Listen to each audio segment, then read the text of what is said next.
The legal conclusion. In essence, people of America that are claiming to be citizens and nationals of the United States are resident aliens within the state and not true citizens of their countries. They have unwittingly given up the land, country, of their birth to a feudal system. 5.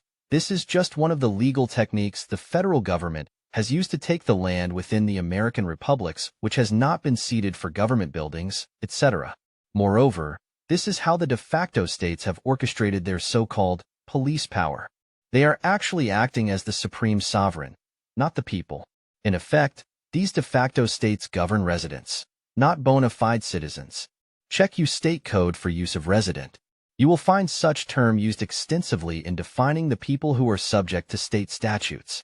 This is referred to as the two-hat principle. The states are acting as if they are de jure, then creating law for the resident aliens, i.e. U.S. citizens, that are living within the state of the forum.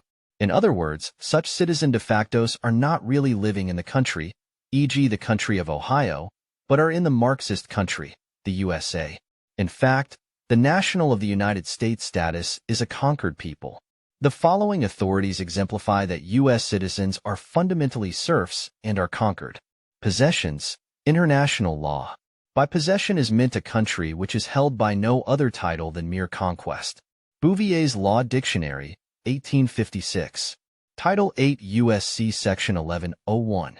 Definitions. A. As used in this chapter, Chapter 12 of Title 8, 29, the term, outlying possessions of the United States, means American Samoa and Swains Island. As you can plainly see, American Samoa and Swains Island are considered possessions of the United States. A possession in international law is simply a country under conquest. Directly below is what people in possessions of the United States are referred to. Title 8 U.S.C. Section 1408. Nationals but not citizens of the United States at birth.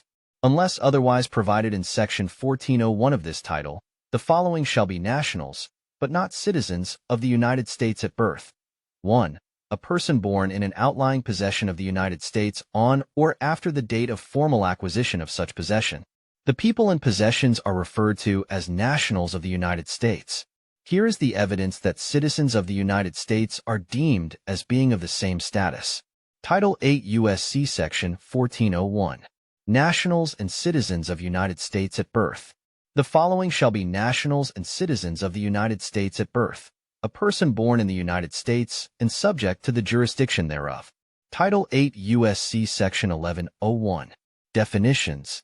A. As used in this chapter, Chapter 12 of Title 8, 22, the term national of the United States means a citizen of the United States.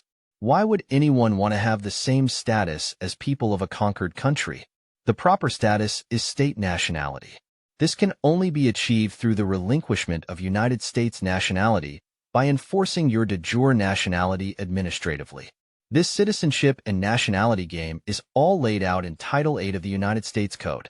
Americans have to believe that the United States is their government to be subject to it. The main factor of which will sink a person is voting as a United States citizen.